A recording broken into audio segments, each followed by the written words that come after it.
All right, so you guys saw in the last video, we did get the Gear Vendors Overdrive installed. So what we're gonna be doing tonight is basically working forward up, all right?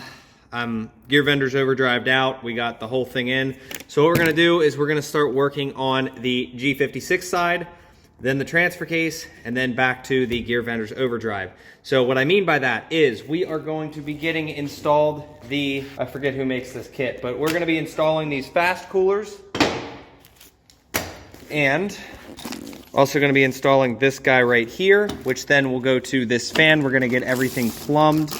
I forget or not if he said we had transmission line. Like I said, I forget if we had to order that or not. And then we got this guy here for mounting that. So, like I said, we'll work from that up. Then when the transfer case comes and we get to fill that and put all the stuff back together on the inside, I did find the rod for the transfer case.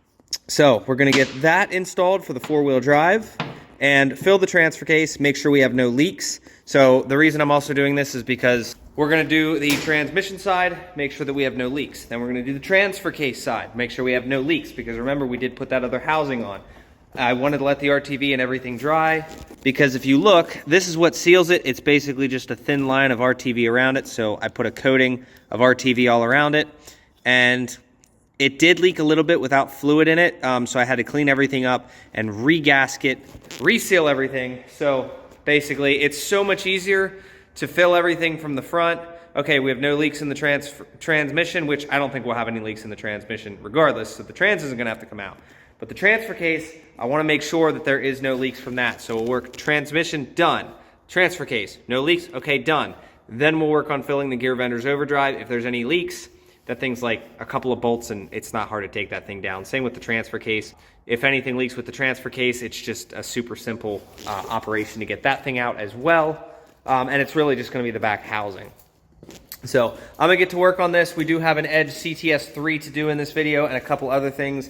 Not sure yet if we're doing the control arm. I think he said we were, but when we're gonna have to take the whole front axle down because he's got that leveling kit. So when we do the leveling kit is when we're gonna do all of that. So I'm gonna have to take the front wheels off, support this thing by the frame. Just trying to get everything done before we start touching suspension stuff. I know we could do the rear shocks, but I'm gonna do everything all together. So try to keep it consistent. Let's get this trans. All right, so we got the first one off. You guys can see in the trans. There's what, they did a pretty good job on the silicone, I'll say that. But we're gonna be using these paper gaskets, and there's the top, tell you how much fluid you have in it, and then this one here, I'm not 100% sure if it matters which way it goes, but there's the fill and the drain, but like you'll be filling these from the top anyway. But kind of neat that you can actually fill it that way. I know we had a conversation about it, making it so you don't have to take the top. Holy shit, look at all them shavings in there. We're gonna have to clean that out. Definitely gonna spray that out with some brake clean. But I think what makes the most sense, honestly, with the vehicle facing forward, you can put this up on a hill, and then I think it would make the most sense being like that, because then this is on the furthest side out, and then this is the furthest side. See, but it also could throw me for a loop that way, because if you're like that, I don't know. Yeah, I guess that would make sense, huh? So we'll put it like that, because that way if he's up on a hill, it would basically be sitting like this. So that's what makes the most sense to me.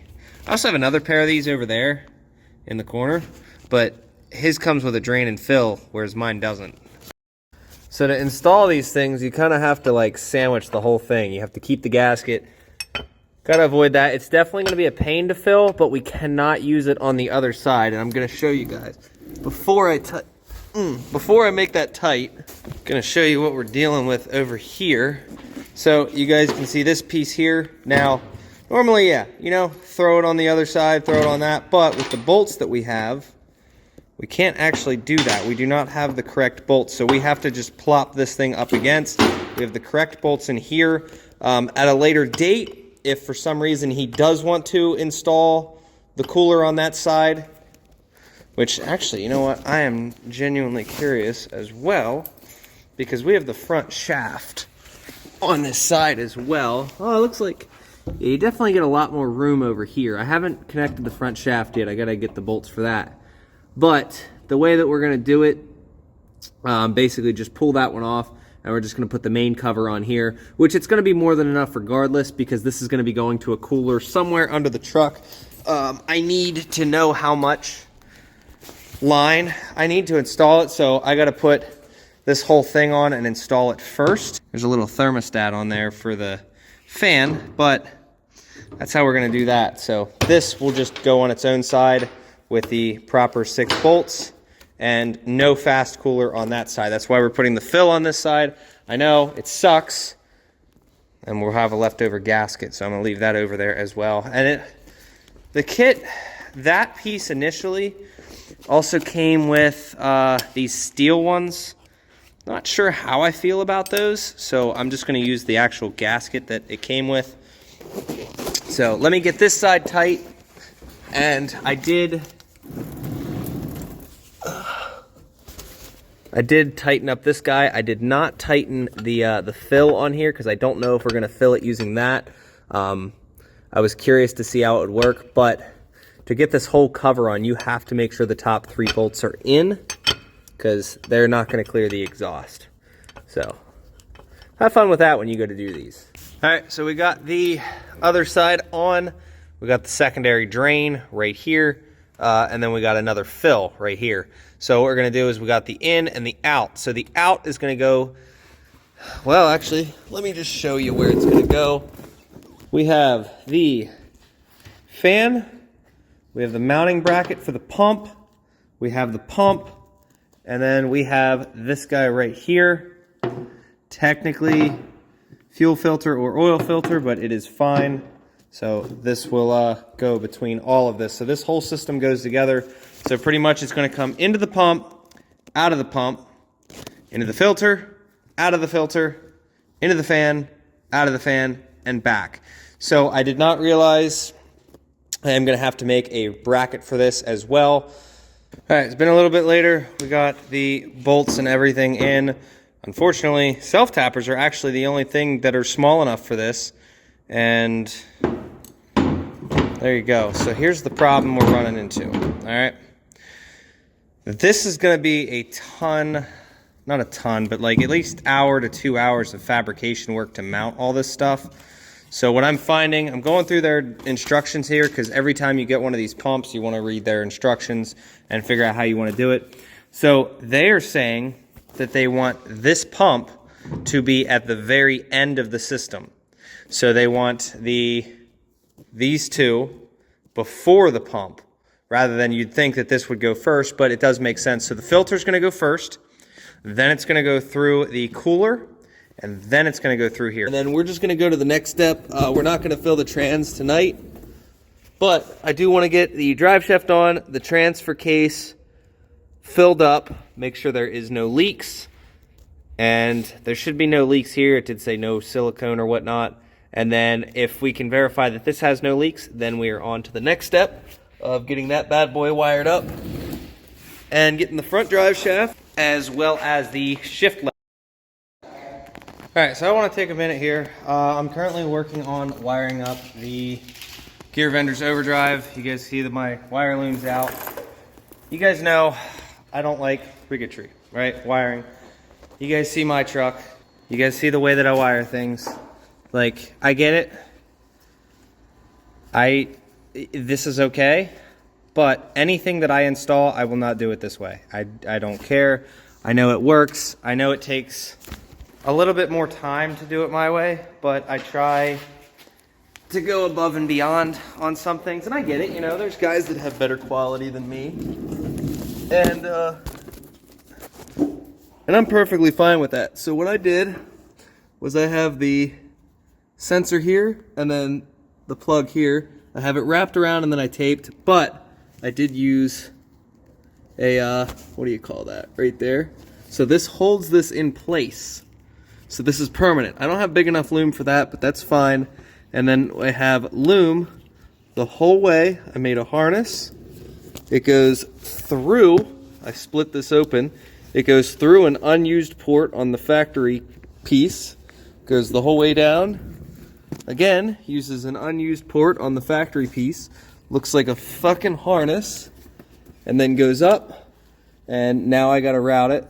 You guys will see right there, it goes up and connects into there.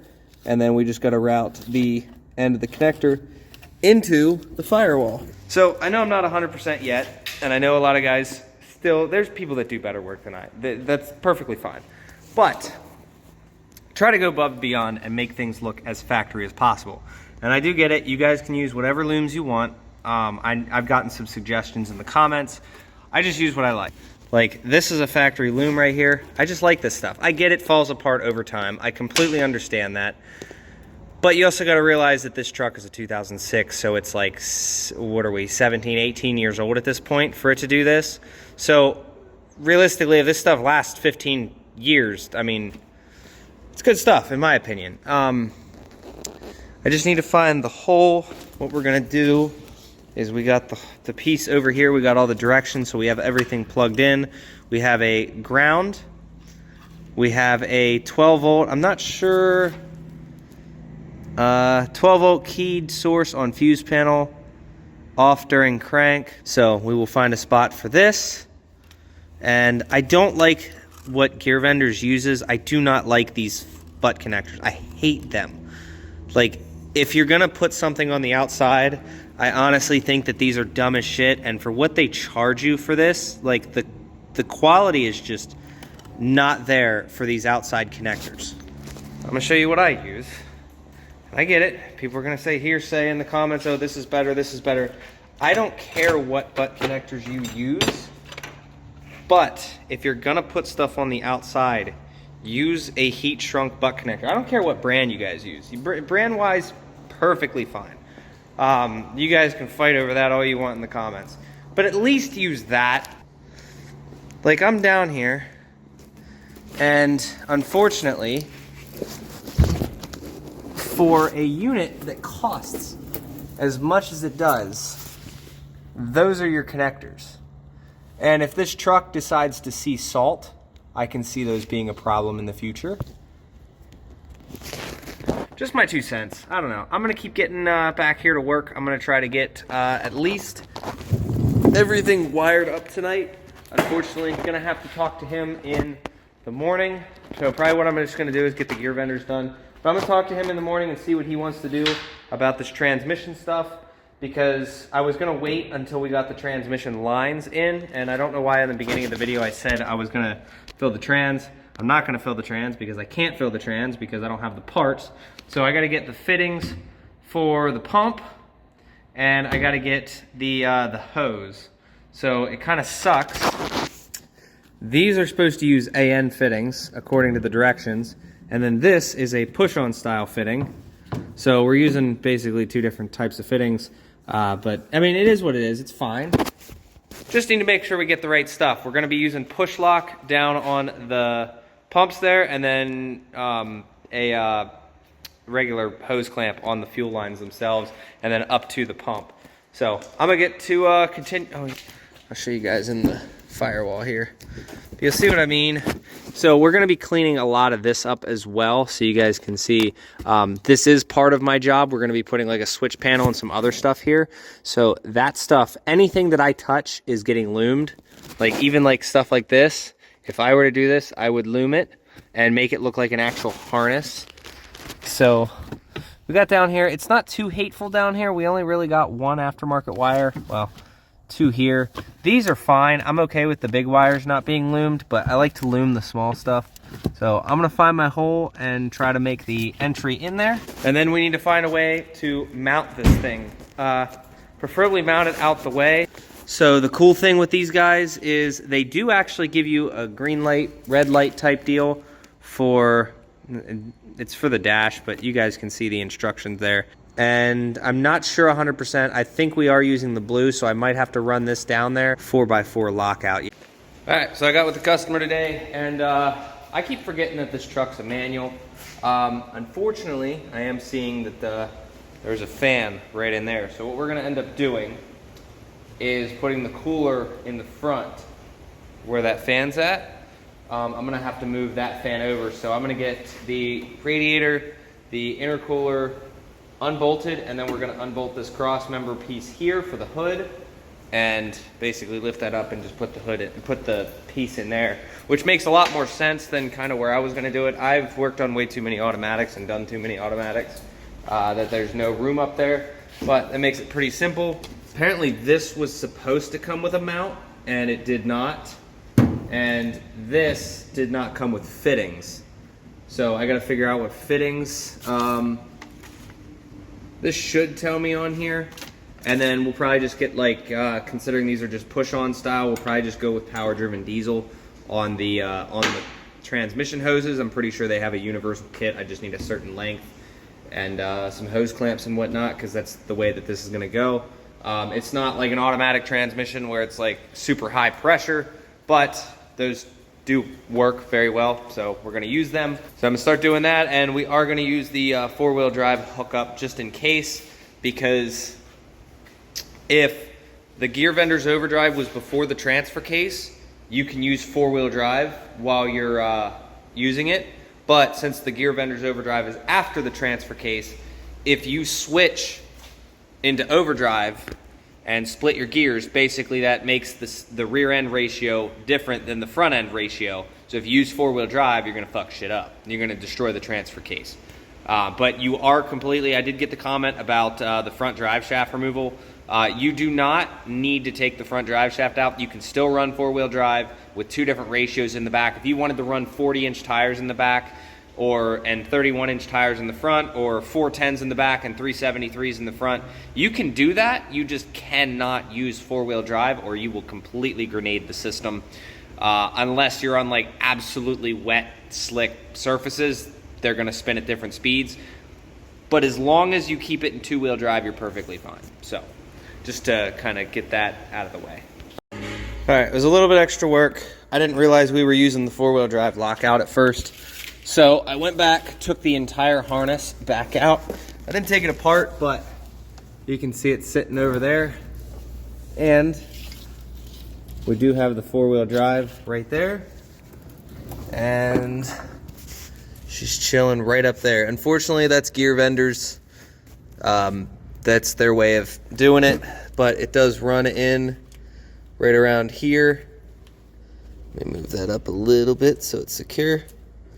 But then it basically runs into that harness, and then we're gonna run it back up into the cab. Gear vendors does luckily, they give you instructions if it's like an 03, 04, and then an 05, but luckily it says if switch has two wires, connect to colored or white wire.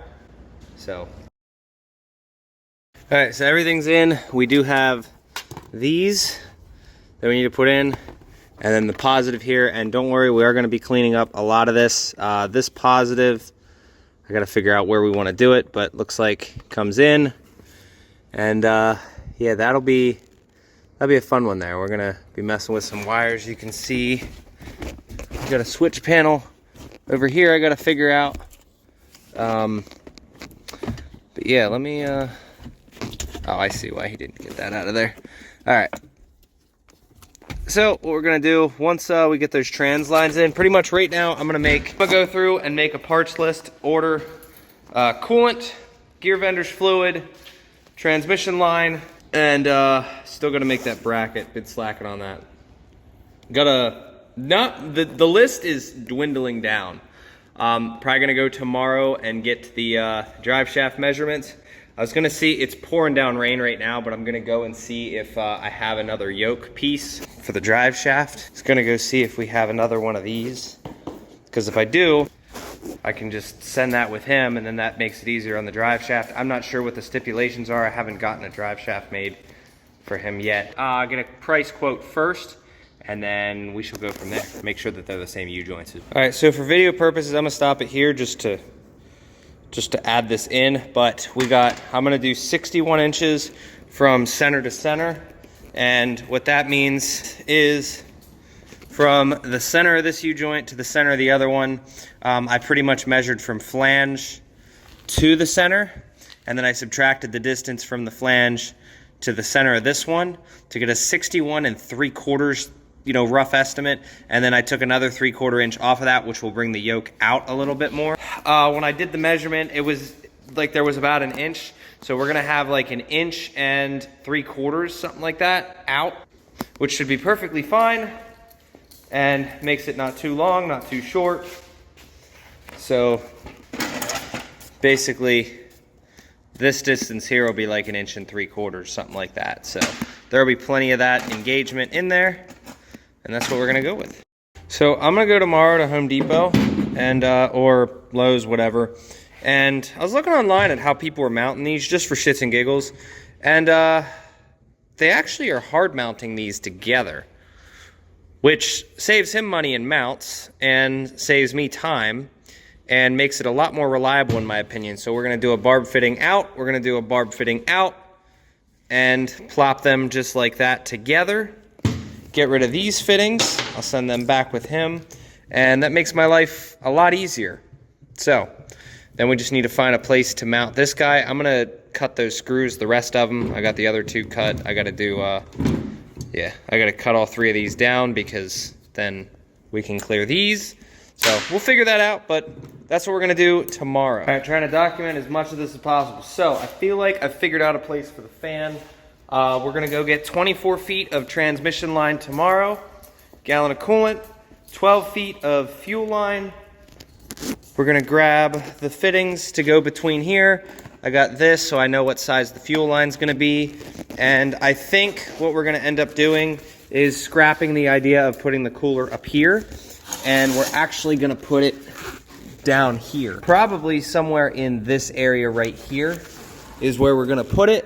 And then we just gotta sit and basically wire everything up. So that's pretty much where we're at.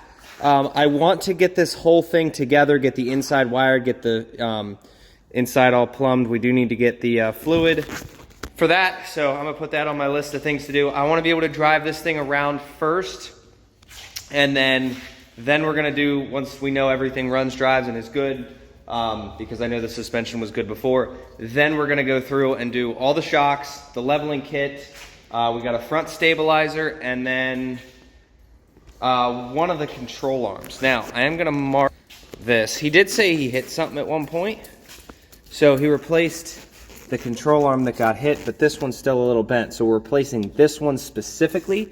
Now, here's the other problem.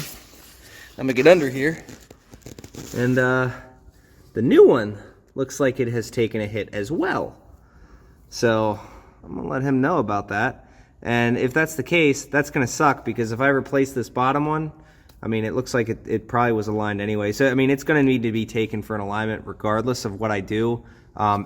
So I might just let him know and have him get another one. So we've changed our minds a few times on this filter thingy. We're just gonna mount it. Motor Trend has a thing on it. So this is how we're gonna mount it. They use self-tappers into the frame with some rubber. So that's solid, it's not gonna go anywhere. And then we're gonna mount the filter somewhere over here. This is the inlet, this is the outlet. So it's gonna run from there, come into this side, through the filter first, and then out, and then go up to the transcooler, and then back in. Now, I honestly, hear me out, I honestly don't understand why they use this. Because you could go get the factory transcooler from an automatic and run it up front and it would bolt right in. So it doesn't make sense to me, but that's how we're gonna do it. I am currently making a bracket right here. So this is how it's gonna be mounted, but it's the same way this side. So I'm working on making a flat cut right here. So it's gonna mount from the back, and then we're gonna be able to screw it in on both sides. Use some grommets and whatnot, but I wanna make sure it's flat and perfect. And then we're gonna grind this all down, give it a nice coat of paint. We got plenty up there. Yeah, don't worry, I'm gonna get all the scale off and whatnot. I do have some flap discs and whatnot, so we'll get this all nice and clean, cut this flat, and then I'll show you guys the aftermath. So I appreciate TDS for making these holes exactly 2 inches apart. So now that we got everything straight, this thing is 5 inches. So what I did was right here. So we got it right at the 5-inch mark. So we hit it at 3.5 and 1.5. So that puts us 2 inches apart.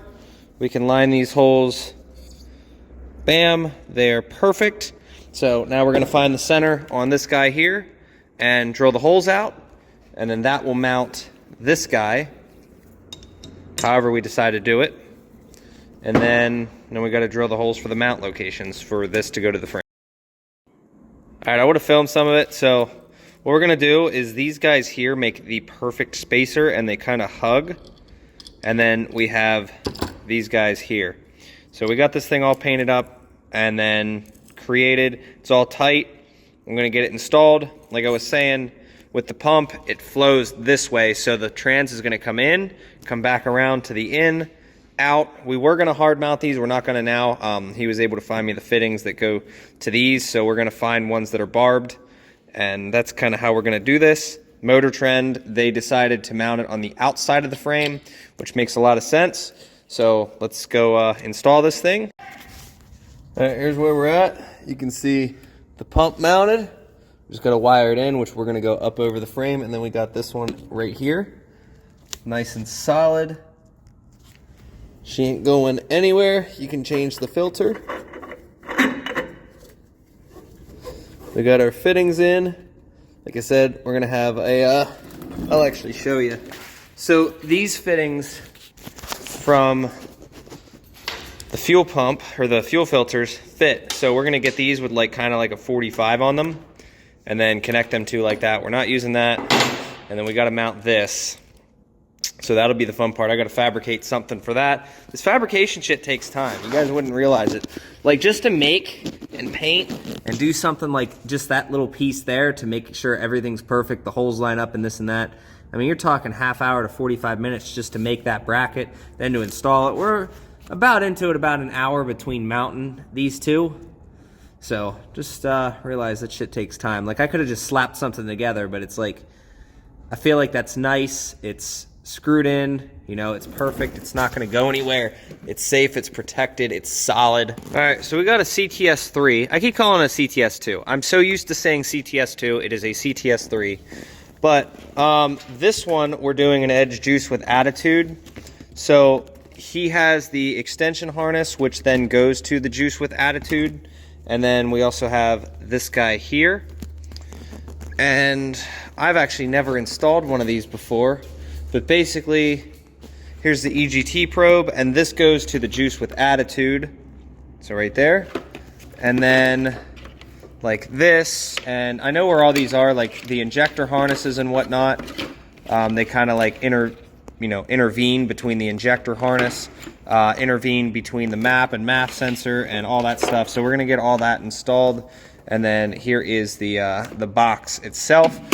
I'm not 100% sure what the point of the juice with attitude is when, you know, the tuning. I don't know if this just has safety parameters or what. Whereas like the CTS3 just, it is what it is. Like when your EGTs are hot, it sends it. When your coolant temp's hot, it sends it. I don't know. But I'm going to go get all of these harnesses and wires plugged in because we're still waiting on all that stuff, all the fittings and shit. So I'm slowly getting everything, trying to keep everything neat. We got everything nice and tidied in down here. Debating throwing the interior together before we get the fluid in because we're going to be waiting a while for the fittings and whatnot. And there is a fill plug on the other side. I'm not sure yet what I'm going to do, but I do at least want to get this done. And the suspension work, I don't know if I said it earlier, but I'm not touching the suspension on this truck until it physically runs and drives and is out of here. And the other thing, he did just order the control arm, got with him. So we have a new upper and lower control arm, and then it's gonna get driven to an alignment shop. Before it gets aligned though, and we do any of the suspension work, we're gonna have all this stuff installed. Once this is out, I don't know if I'll take on any big projects for a long while. Just keep in mind, these things do not happen in a hurry. They don't happen overnight. So if you guys have any big projects like this you want to bring me, just keep that in mind. This stuff takes time, especially custom projects, because just trying to find fittings like this, I am terrible with fittings. Stuff like this, awful, absolutely awful. If it's something I can't get from Home Depot or Lowe's, I am completely lost. Like this, I went out to get fittings today and thought I got the right ones, and I went to plug them in and they were the wrong ones. So I'm not good at that shit. Wiring though, great with wiring. So if anybody wants somebody who's good at that, let me know. I'm gonna go install this and I'll show you what it looks like. All right, so here's my problem with the juice with attitude, right? So you guys see this. There is so much extra wiring everywhere. Now this reminds me of the thing that I have on my bike, which I will be taking off eventually once we can go get it retuned. Basically what this does is it interferes with everything. So it plugs into the injector harness, and then the injector harness, actually I'll just show you. So you see how it plugs in right here? And then the factory harness plugs into that. Same thing with the map sensor. Same thing with the EGT probe. So that goes the whole way over there. And then there's this guy here, which I'm assuming goes to the complete other side. And then there's this one over here. I do got to go through the directions and figure out. This one's a ground. We know that. But this one here, fuse 28. Okay, so we know where that one goes now. And then this one here, there is nothing on it, but I'll show you. We have to tap into some sort of sensor. The only sensor I can really see it being is this one here, but you guys will see there's one side, there's the other side, and then this will go to that one. So at least they have it labeled though, ground and then fuse 28. But again, I am not a fan of this system. I personally wouldn't run it. It's gonna take a lot for me to tidy this up. Let's be real here. This is gonna take some effort in tidying this up. Also, if you're gonna work on your diesels, do that with your dipstick, because I ended up snapping mine off the other day, and I know a few customers that have done theirs as well. But you guys can see just how much extra wire everywhere. Like if this was my truck, personally, I would take the time to cut and splice and do this and that. Obviously, I'm not going to modify this kit because it is his, and I do know that there's probably a warranty on it. This goes to the CTS3, and then this here also goes to the CTS3, and then everything else goes through here. So, like I said, not 100% sure what the point of the edge juice with attitude is. Maybe it sets warnings and parameters and this and that. I'm not 100% sure, but every time I see one mounted, usually they're mounted right here. So I'm gonna get myself back to work and try to start organizing all of this. All right, so I got everything, not everything, but like once the battery terminal's on, I'll figure out what to do with the positive and negative. But we got everything kinda, I haven't cut the zip ties yet, everything kinda up there where it needs to be. I did end up finding out what we need this for. And this wire has to go in down through the firewall, and I had to pull the interior back apart because you can see here, this should plug right to that. This is the turbo timer. This is what this does. So plug that in, tuck that up in there, and then this guy here will go down. Yeah, this is for a turbo timer. So that's probably the only thing that kind of makes sense to me on this one. Not the biggest fan of turbo timers, but I don't have anything against them.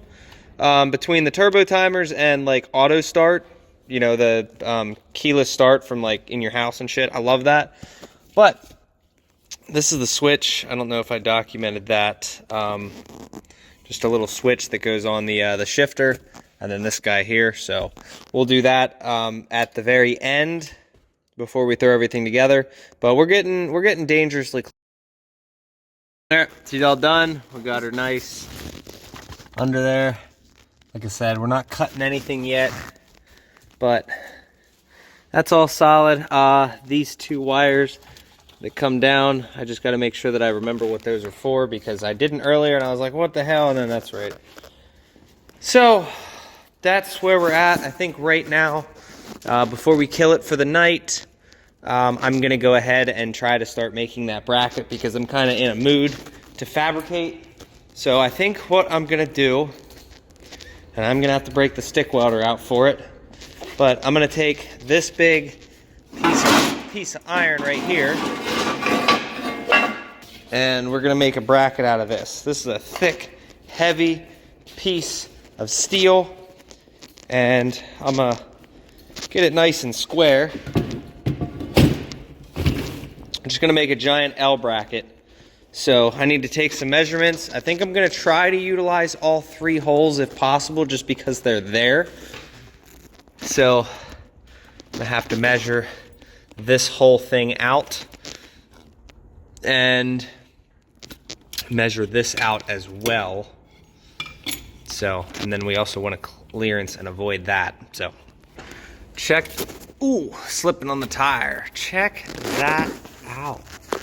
Look how perfect I got the cut. Like, there is very little clearance between it, but we'll be able to drill it. So what we're gonna do, obviously we want it mounted up here. So we're gonna have to add an extension piece to this, but I'm gonna take a grinder to this, get this thing all cleaned up. We've already got the sides pretty decent. So I just wanna get all of the scale off of it. And then what we'll do is we'll add probably, I don't know, a couple inch, probably put her right up here because we want that thing mounted pretty high. And then yeah, after that, I mean, just basically cavitate that thing out, put some bevels in, weld it out. All right, so here's stage 1. Could not use the last hole because if I were to move this back enough, this would physically be on this part. So haven't cleaned this side up yet, just doing some mock-up purposes. I pulled it out a little bit more so that when this sits up here, this is exactly the inline it will take. I'm gonna take a measurement there, but this physically, if I would have made these lines shorter, I could have just used that, but unfortunately then it sits too low. You definitely want it up a little higher, like up here, because if you put it down here, you're not gonna be able to get that filter off. So I'm gonna undo that. Yes, I'm using an adapter and this tiny little guy, but it works. So gonna hit that off real quick and then start you know, getting my measurements. All right, so I know I said I'm gonna finish this tonight. Here's where we're at. All right, this is the piece we got. I'm gonna finish this up tomorrow. So basically what I'm gonna do is I'm gonna put a little tack, a 60-10 tack right there as well. And then we're gonna bevel this, groove it a little bit more so we can fit some fat weld in there. And then once all that's done, I wanna make sure this stays as straight as possible. Weld both sides, grind them out. I don't know if I'm gonna throw 70-18 on there. I think 60-10 will be fine. But this is where we're at. And yeah, so I'm gonna try to keep it as straight as possible. No warpage, and then we'll drill out our 3 holes, and then this thing's ready to paint and mount. And then we're done. So let's go for a recap. This should be the last video you guys see of this truck not running. Next video you see, we should have the drive shaft, we should have all the transmission lines, the coolant, transmission full, everything. We should be driving this truck out of here next video, and then we can start tackling the suspension. I gotta bolt this back down because I've decided that we're not gonna put the trans cooler where we were originally gonna put it at. Battery's disconnected, so everything's good here. Slowly been, like, every now and again, I like to clean all my tools up, so I cleaned everything up from down under here before, and then all we got is pretty much what's left in here. So hope you guys enjoyed it. If you guys have any hotshot projects, let me know. Just keep in mind, this stuff takes a while. This thing, the list on this truck, and it grows every day. You know, we weren't expecting to have to make mounts for certain things like that cooler in the front. We weren't expecting to have to make a mount for this. Nothing came with mounts other than that pump. But unfortunately, if we were to mount the pump with that mount, it would have just made everything a lot more complicated. I was resorting to the Motor Trend. They have a whole thing of installing literally this entire kit, and they did not use that bracket as well. They just hard mounted it to the frame.